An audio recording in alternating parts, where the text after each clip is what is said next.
It has been a terrible day for Donald Trump. Some horrific economic news this morning. January layoffs surged to a 17-year high. Job reports never have been this bad since the Great Recession, right around 2009 when Lehman Brothers went bankrupt. U.S. employers announced 108,435 layoffs in January alone. That's up 205% from December and the highest January total since 2009. As economist Heather Long writes, the U.S. hiring recession shows no sign of ending. Job openings fell to 6.5 million in December, and that is the lowest level since September 2020. The hiring rate remains anemic at 3.3%. Bottom line, firms aren't even thinking about hiring right now. A new Fox poll that they just published shows that 72% of Americans feel the economy is in poor or only fair condition. That is not good at all. And Donald Trump was at a national prayer breakfast this morning while all of this was taking place, ranting and raving like a maniac, saying everything is amazing and saying that the 2020 election was rigged. Here, play this clip. And I said, this is a really smart guy. If I ever get this thing, I got to get it. It wasn't easy, They rigged the second election. I had to win it. I needed it for my own ego. I would have had a bad ego for the rest of my life. Now I really have a big ego. The beating these lunatics was incredible. Donald Trump was also saying that in his recent trip to Davos, when he gave a speech there, like one of the worst speeches ever, he said everybody who invited me said, "Why did we invite this guy?" Here, play this clip. Sad thing. And I tell it, I went over to Davos. They invited me. And when I left, they said that may have been the stupidest invitation we ever gave to somebody, Switzerland. But they have to, I just say it like it is, they're destroying their country. Their energy is ridiculous, what they've done. And the immigration was, I'm telling you, it's a place where many of these countries are not recognizable, and I'd like to see them straighten it out. Very soon, it's going to be impossible for them to straighten it out. We have our director of... So you have that as a split screen, Donald Trump ranting and raving at a prayer breakfast, and then you have economists posting things like this. Sobering data from Challenger, that's the company that puts out that data, on the U.S. labor market. Announced job cuts in January more than double year over year, hitting its highest level since the 2009 Great Recession.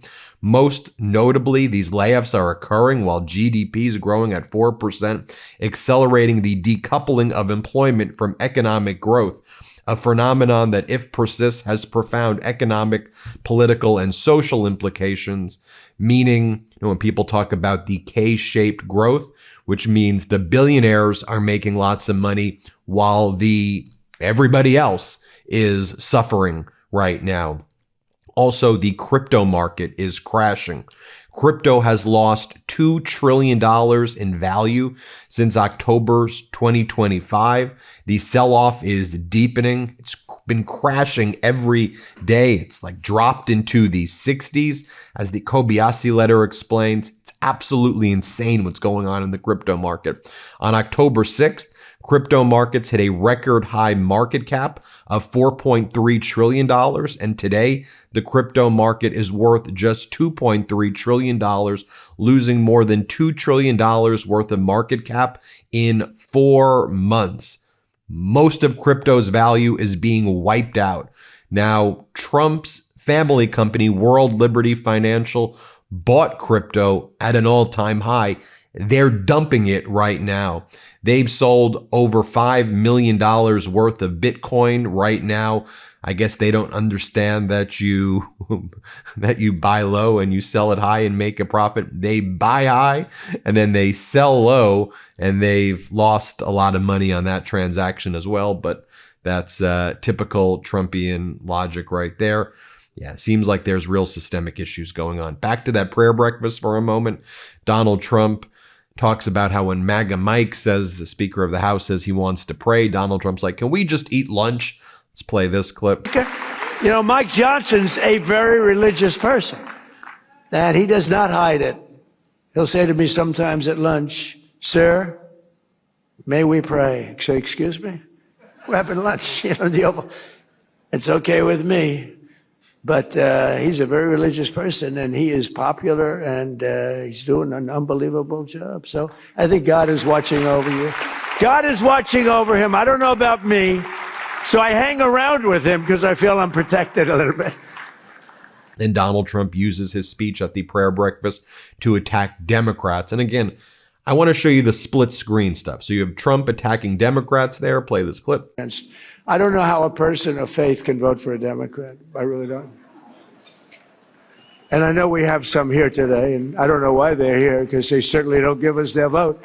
I certainly know that we're not going to be convincing them to vote for a little thing called voter. That's supposed to be at a bipartisan prayer breakfast where Donald Trump is doing that. And the split screen is the report from CNN this morning that similar to what I'm sharing with you right now, about the economic data. Here, play this clip. Breaking just moments ago, new data showing January was the worst month for job cuts since the 2009 Great Recession. CNN senior reporter Matt Egan is joining me now. What else is this report telling you? Yeah, Sarah, look, this is a bad way to start 2026, right? Layoffs way up, hiring way down. So Challenger Gray and Christmas reports that during the month of January, U.S.-based employers announced just over 108,000 layoffs. Now, that is roughly double January of 2025 and roughly triple the end of last year. In fact, Sarah, as you mentioned, this is the highest since January 2009 during the great financial crisis. Of course, that was just months after the collapse of. And again, split screen, right? You had Donald Trump saying that he's never heard about children, mutilation of children. And he goes, that's not even a word I would know about. I stopped mutilation of children. Donald, you have 38,000 references to yourself in the Epstein files. They may as well be called the Trump Epstein files. Because you're at a national prayer breakfast, there are more references to Trump in the Epstein files than there is to Jesus in the New Testament, than there is to Harry Potter in all 7 Harry Potter books. But here's what Donald Trump says about child mutilation. Here, play this clip. And I stopped the mutilation of children. The mutilation, the word is mutilation. They mutilize, the mutilation of children. I stopped it. Who would think if you said that 15 years ago, they'd say, what the hell is he talking? Is he crazy? Oh, and also turns out that not only did Melania have a nickname for Ghislaine, Melania called Ghislaine G, but Ghislaine had a nickname for Melania. Sweet Pea. She called Melania her sweet pea. We have more emails coming out, or that we've been able to identify from the Epstein files. Sweet pea was Melania's nickname. Again, split screen. You have former Secretary of State Hillary Clinton posting the following to Trump and MAGA Republicans like James Comer in the House Oversight Committee. Former Secretary of State Hillary Clinton says, so let's stop the games. If you want this fight, James Comer, let's have it. In public. You love to talk about transparency? There's nothing more transparent than a public hearing. Cameras on. We will be there. For 6 months, we engaged Republicans on the Oversight Committee in good faith. We told them what we know under oath. They ignored it all. They moved the goalpost and turned accountability into an exercise in distraction. So Hillary Clinton is saying she and former President Bill Clinton, you want to ask us about Epstein? You want to do a whole hearing on that? Let's do it. Let's do the Epstein hearing. We will be there. Will Donald be there? I don't think so. Will Elon Musk be there? I don't think so. Although a federal judge did order Elon Musk to show up for a deposition in the Doge vicious destruction of USAID, which probably led to millions of deaths. Like, you do realize that, right? Like, I don't want to get lost. That what Doge did is probably kill millions of children around the world by taking away their medicine and taking away their food and starving kids to death and their parents to death as well. We, of course, will be following the hearings with the Clintons as well. Also, split screens, right? This is all happening this morning. I'll do more fulsome videos on each of these vignettes as well. Hat tip to Democratic Senator Gallego of Arizona.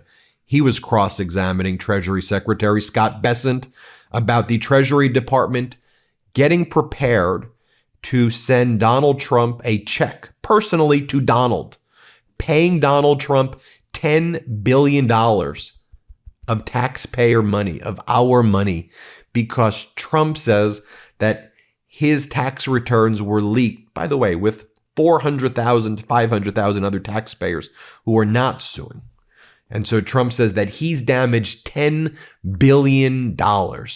And he sued the Treasury Department. And Bessent says, oh, I'd write that check to him. I'm going to write. If Trump's DOJ says, write Trump a check for $10 billion, you're stealing our taxpayer dollars? Like, we should all be outraged. He's stealing our $10 billion.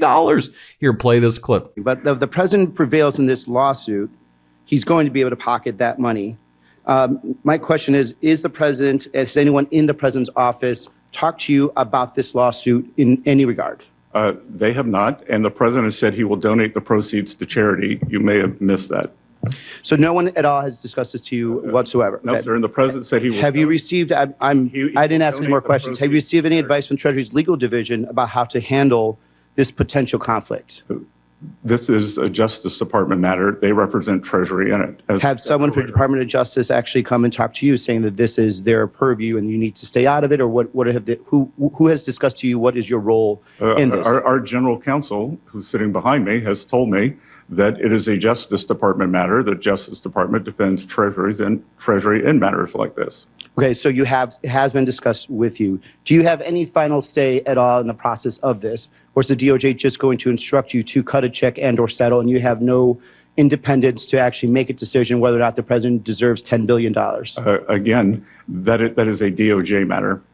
And so the DOJ will entirely make that decision if and whether or not the president should receive $10 billion. You have no say at all. Correct. So you will just have to write the check if you were told to write the check. Correct. And you would write the check willingly if you're told by a DOJ to the president. I will follow the law, Senator. Okay. I mean, I think for many of us, this is very simple. And I think if this had been happening in any other countries, it would look an absolute, like a total shakedown of the American taxpayer. Are you also? So one of the things that I proposed as well is, well, let's say there's 40,000 other individuals who are subject to a data leak of their tax returns. If all 40,000 people sued for $10 billion, okay, that would be over $400 trillion. And then our entire government would go absolutely bankrupt if everybody did the same lawsuit. It's actually more people's tax returns got leaked. It's probably closer to 1 million people. It was a data breach. With other people aren't suing. But if everybody else sued for $10 billion, do the math. Do 1 million people suing for $10 billion. Do it as a class action. If Trump's suing for $10 billion, maybe I sue. Maybe you sue for $10 billion. We all sue the government. Why don't we all sue the government for $10 billion? That would be nice, right? That would be great. Or are they only going to pay it out to Donald? 38,000 references to Donald in the Epstein files. I'll leave you with some good news. Let's go to split screen. Let's go to Virginia, where you have their Senate pro tempore, the leader of their Senate, Senator Lucas, along with their Speaker of the House, Speaker Scott, talking about how Virginia is now officially putting forward their 10-to-1 map, redistricting, 10-to-1 map in favor of Democrats. Donald Trump's gerrymander backfiring in his face. Let's play this clip. Give me more seats. Then that's not enough. So he calls North Carolina, Missouri, Ohio. I need more. I need more. Today we are leveling the playing field. These are not ordinary times, and Virginia will not sit on the sidelines while it happens. We made a promise to level the playing field, and today we're keeping our promise. Our maps are ready. Virginia is ready. We said 10-1, and we meant it. And we are proud to deliver a map that stands up for democracy, to stand up for Virginians, to stand up and give us a voice. He started this mess, and Virginia is going to finish it. Virginia to the rescue. Senator Lucas said it best. We've been working really hard to make sure that we got this delivered. This is about leveling the playing field across the country. Republicans are gerrymandering maps to override the will of the voters. We just saw it in Texas, North Carolina, and Missouri. At Donald Trump's direction, they're manipulating election maps because they know they can't win on their agenda in 2026. So instead of changing their ideas, they're trying to rig the system. A 10-1 map levels the playing field, and we're ready to move forward. They will making good on our promise by releasing the maps publicly. We're gonna get them released either by the end of the day or early tomorrow. We'll get those maps released. And putting them out in the open and allowing them to be debated the way they should be in a democracy. We're gonna leave it up to Virginia voters. The maps are ready, Virginia's ready. And that's my senator said it many times. 10-1. 10-1. Thank y'all. Appreciate it. Before 5 o'clock? I don't know. Then I'll share this with you finally at the beginning of the National Prayer Breakfast. Democratic Congress member Jonathan Jackson gave the opening speech. Watch this. Let's play it. Today we pray for the future of this nation and that you would lead this president into greater levels of compassion for your name's sake. We pray that you would protect him from the iniquities of evil and that you would give him greater clarity, greater courage, and greater capacity to do what is right in the forever challenges. Today we remind him that the lives of millions of people are in his hands and that he has the power to turn mourning into dancing or to reduce the country into a cosmic elegy of chaos and suffering. And it is because of this that we pray that the best of this president would rise among us for the sake of this nation, for the sake of this world. We pray that goodness and mercy would announce themselves in his life in new and powerful ways. We pray that he would be mindful of the poor and that he would be invested in the elevation, the alleviation of suffering happening on farms in the Midwest, in the families preparing to bury their loved ones in Minneapolis. Remind him that we are all Americans, all made in the image of God, and that none of us are free unless all of us have our freedoms protected. There you have it, folks. Let me know what you all think about that. Hit subscribe.